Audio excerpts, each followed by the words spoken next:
भक्तमाल रचनाकार नवाजी लिखছেন कि कित मुरली कित चंद गा कित गोपियन को हो साथ কোথায় ওনার মুরলি কোথায় ওনার চরণ পাদুকা কোথায় ওনার উত্তরীয় কোথায় রানী সুদামা সুদামা সুদামা নাম উচ্চারণ করে তিনি আজ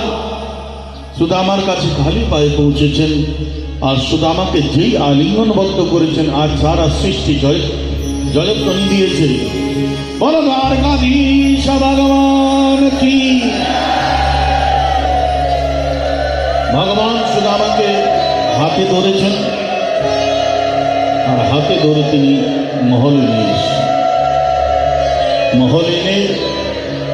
নিজের সিংহাসনের উপরে বসিয়েছেন সুদামা চাইছেন না তাও গোবিন্দ জোর করে